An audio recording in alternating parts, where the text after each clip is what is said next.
এই লোভনীয় ভর্তাটা দেখে কি মনে হচ্ছে? আমের ভর্তা? না, এটা হচ্ছে আমড়া মাখা। এখন বাজারে নতুন নতুন আমড়া ওঠা শুরু করেছে। আর এই আমড়াগুলো এতটাই কচি যে ভিতরের আটিটা পর্যন্ত খাওয়া যায়। একদম আমের ভর্তার মতো ভর্তা লাগে এই কচি আমড়ার ভর্তাটা। তো আমড়ার ভর্তা বানানোর জন্য আমি এখন প্রথমে আমড়ার খোসা ছাড়িয়ে নিচ্ছি। আমড়া একটি অত্যন্ত জনপ্রিয় ফল। এর ইংরেজি নাম হক প্ল্যান্ট। এটি খেতে যেমন সুস্বাদু, ঠিক তেমনি এর অনেক পুষ্টিগুণও আছে। এই যেমন আমড়া ভিটামিন সি সমৃদ্ধ।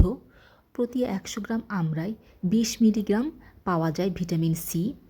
আমড়া কোষ্ঠকাঠিন্য দূর করে, ওজন কমাতে সাহায্য করে, রক্তের কোলেস্টেরলের মাত্রাও কমায়। অ্যান্টিঅক্সিডেন্ট জাতীয় উপাদান থাকায় আমড়া বার্ধক্যকে প্রতিহত করে। আমড়াতে প্রচুর আয়রন থাকায় রক্ত স্বল্পতা দূর করতে বেশ কার্যকর। আমড়া খেলে মুখের অরুচি ভাব দূর হয়, মুখের রুচি ফিরে আসায় ক্ষুধা বৃদ্ধি পায়। বদহজম ও কোষ্ঠকাঠিন্য রোধে আমড়া উপকারী। রক্ত জমাট বাঁধার ক্ষেত্রে ক্ষমতা বৃদ্ধি করে। সর্দি কাশির ক্ষেত্রে এটি বেশ উপকারী। হিমোগ্লোবিনের মাত্রা ঠিক রাখতে আমড়া সাহায্য করে। এত পুষ্টিগুণ সমৃদ্ধ এ ফলটি কি আর না খেয়ে পারা যায়? তাই আজকে এই ফলের অত্যন্ত মজার একটা ভর্তা বানাবো। তো আমড়াগুলো কুচি কুচি করে কেটে নিলাম।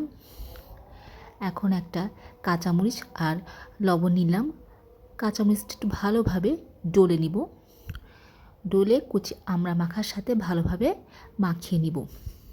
আমি আজকে আমড়া মাখায় কাঁচামরিচ, শুকনা মরিচ দুটাই ইউজ করব।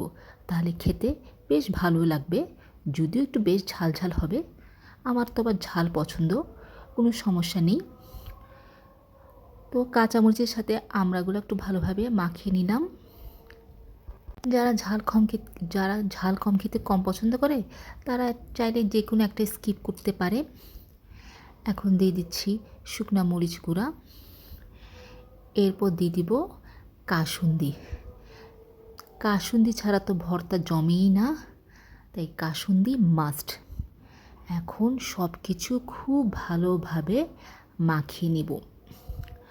খুব ভালোভাবে মাখিয়ে নিতে হবে, তাহলেই ভর্তাটা খেতে খুব বেশি মজা হবে। তৈরি আমার অত্যন্ত মজার কচি আমড়া মাখা। বাসায় একবার হলেও এই কচি আমড়াটা মাখা বানিয়ে খেতে পারেন। আশা করি আপনাদের খুব ভালো লাগবে।